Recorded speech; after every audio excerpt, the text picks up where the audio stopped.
जादुई टीवी। सुनो, तुम्हारे बाबूजी तो कब के गुजर गए। अब उनका जो सामान है वो पड़े पड़े कबाड़ा हो रहा है। बेच ही दो, कुछ पैसे आ जाएंगी।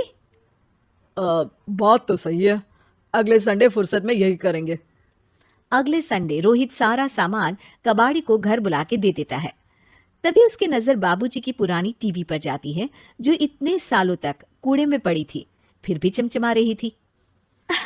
टीवी तो देखो, जैसे एकदम नई हो। हाँ, बाबूजी को टीवी देखना बहुत पसंद था। उनका सपना था कि वो टीवी पे आए। एक बार मौका भी था जब वो अपने गांव के गाने सुनाने किसी चैनल पर जाने वाले थे, पर मैं और मेरा भाई लड़ पड़े और बाबूजी को घर पर ही रुकना पड़ा। चला के देखें क्या? हाँ हाँ, क्यों नहीं, देख लेते हैं। पर शायद ही चले। बाबूजी ने उस लड़ाई के दिन के बाद टीवी देखना ही छोड़ दिया था। टीवी चालू करने के लिए उसमें केबल वायर लगा दिया जाता है। एक न्यूज चैनल चालू हो जाती है। स्वर्ग की सीढ़ी के रास्ते हैं तीन, तीनों के तीन रास्ते हैं संगीन। पहला रास्ता है सांप की बीन, दूसरा रास्ता घर में बिछा कालीन, तीसरा रास्ता कलकत्ता से चीन।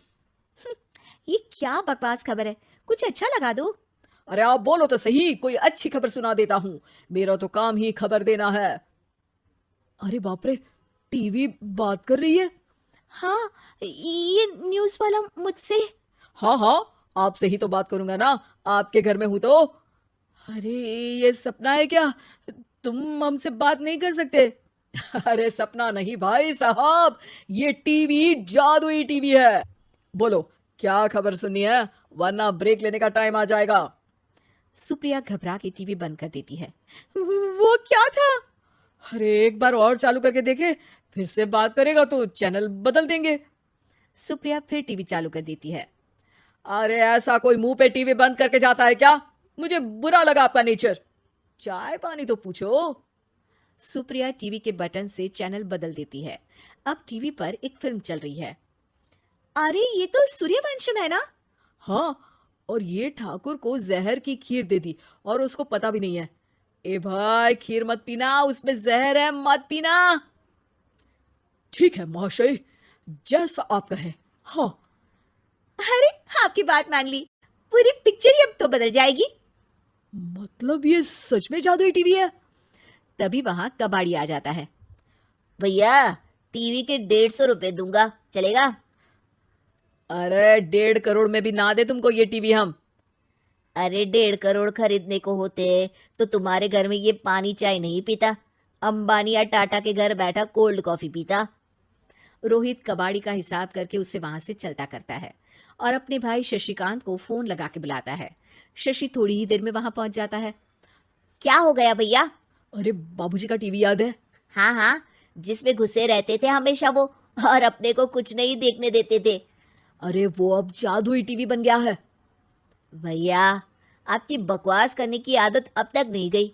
अरे आपके घर में बच्चे हैं, अब तो बड़ों जैसी बात करो।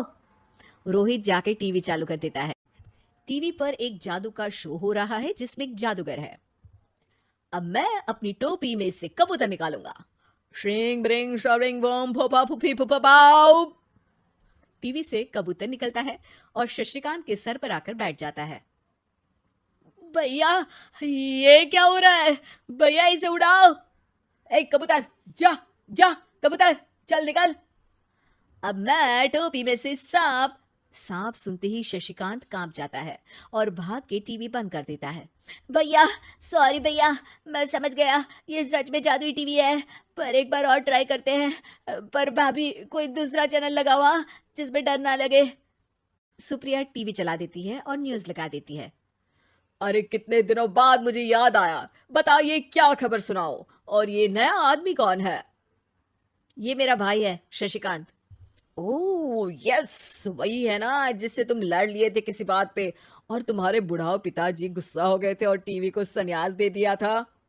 हैं? तुमको कैसे पता ये सब? इस टीवी में रहने वाले आदमी से लेकर कबूतर तक को तुम्हारे बाबूजी और तुम्हारी बातें पता है, इसलिए तो ये जादुई टीवी है।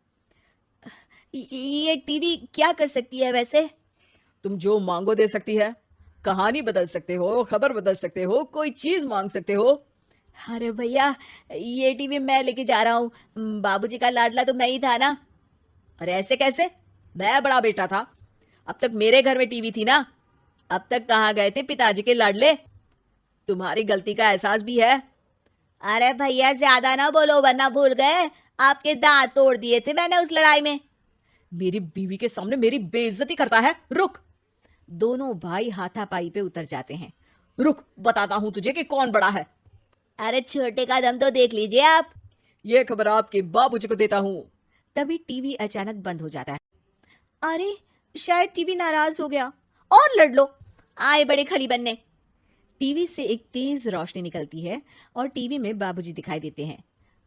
बापूजी आप। इतना चकरा क्यों रहा है? अपने बाप को नहीं पहचानता क्या? ये तो ऐसा ही है बाबूजी। प्रणाम बाबूजी। अरे चुप कर, तुम दोनों ही उल्टे हो। तुम्हारी वजह से मैंने टीवी में आने के सपने को छोड़ दिया, तुम्हारी लड़ाई की वजह से। और तो और, जितना मैं अपनी बीवी को नहीं देखता था उतना टीवी को देखता था, वो भी छोड़ दिया तुम दोनों की लड़ाई की वजह से। और अब मरने के बाद जब मैंने टीवी को जादुई टीवी बना दिया तो भी तुम इसका फल लेने की जगह लड़ रहे हो। अरे तुम तो लायक ही नहीं हो। अब तुमको बाबा जी का ठुल्लू भी नहीं मिलेगा। बाबूजी चले जाते हैं। टीवी बंद हो जाता है। रोहित और शशिकांत गिड़गिड़ा के टीवी के सामने हाथ जोड़ के बाबूजी को बुलाते हैं, पर टीवी सिर्फ धुआं निकालता रहता है।